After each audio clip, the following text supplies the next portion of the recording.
Yo guys, what is up and welcome back to the channel. So in today's video, I wanted to walk you guys through exactly what strategy that we're going to be following and what you can also do if you're going to start outbound emailing in 2024. So without further ado, let's just jump straight into it.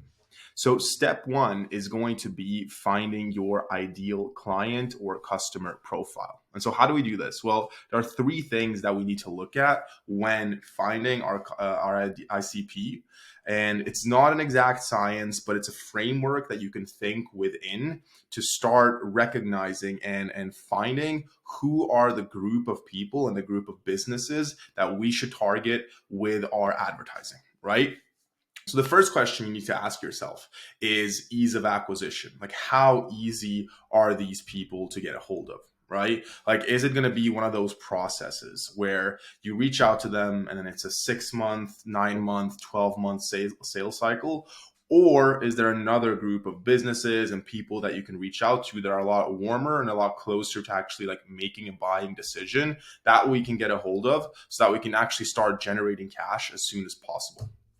Then we want to look at ease of satisfaction or ease of satisfying this client, right? So for example, like, do they have a ton of experience with digital marketing in the past and digital marketing strategies? Maybe they've tried a ton of stuff before and therefore like they're way harder to impress versus someone else who might not have done as much and suddenly they see the effect of digital marketing or email marketing, whatever you're going to be doing for them, and they get super impressed, extremely satisfied early on because they actually see that you're able to build them a machine that's generating them leads and prospects every single day and every single week. Lastly, we want to find the group of people that actually pay the most, because we're in business to make money here, and obviously we want clients that are going to be paying us good money for our services. And if you now look at the illustration in front of you, there's going to be one point in the middle that is the ICP. So we want to find the group of people within this one area that are going to be your ideal client or customer profile. And you can also stray into these areas as well. And for example, find people who are easy to satisfy and they pay well, but they might not be as easy to acquire. Then you can also look into people who are easy to acquire and easy to satisfy, but maybe they don't pay as much. And lastly, we can also look into the people who pay a lot, are easy to acquire, but they're not as easily satisfied. But now we at least have like a framework and an idea of what we need to be looking for and what type of companies that we need to target with our campaigns. Then step two is to actually scrape the leads, right? So here there are a ton of different ways that you can now go in with this sort of general idea of what the type of clients we want are. And you can go into Apollo.io, Finder.io, Crunchbase.com, and many other different alternatives and just look at like or you can filter through those exact type of companies that you want to go after. So maybe you want to have talk to CMOs and CEOs for software companies that do anywhere from 2 to 5 million per year, and they have anywhere from 1 to 25 employees, for example. You can filter that, and then one of these systems will actually help you find a complete list with those types of avatars that you can then start customizing your marketing for.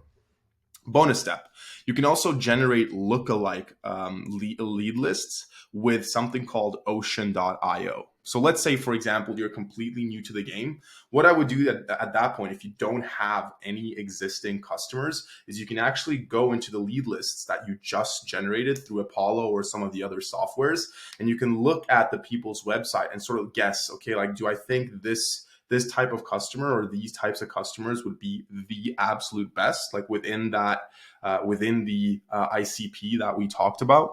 And then you can put their name or their URL into Ocean, and Ocean will then also retrieve more lookalike leads for you, pretty much. If you already work in an agency and you already have a client that's doing really well, or you're doing this for a client and they obviously have a client that's doing really well, then it's even easier. You just put in that exact client's URL in the search engine, and you'll be able to generate lookalike leads for that type of client.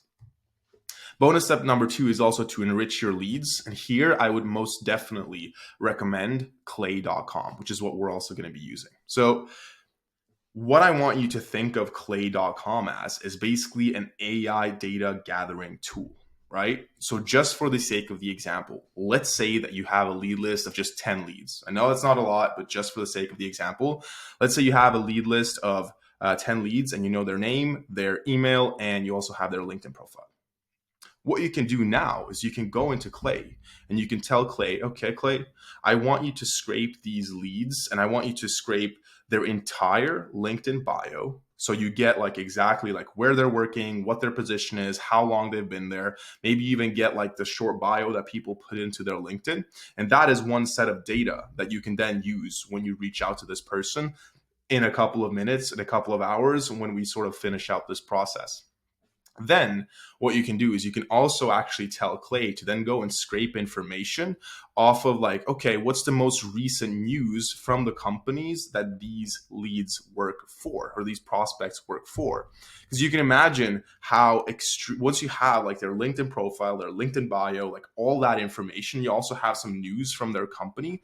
And if these people are high up in the company, like they most likely either know about it, that they were a part of the decision, like you basically get a ton of personalized information to this one prospect. And then the craziest thing is then you can go into Clay as well and you can leverage OpenAI and you can tell it to create hyper personalized emails based off of the information that it has scraped, and basically then put that into your emails when you start targeting these people later on down the line. So it's an incredibly powerful software that not too many people are utilizing, and I would definitely get onto it as soon as possible.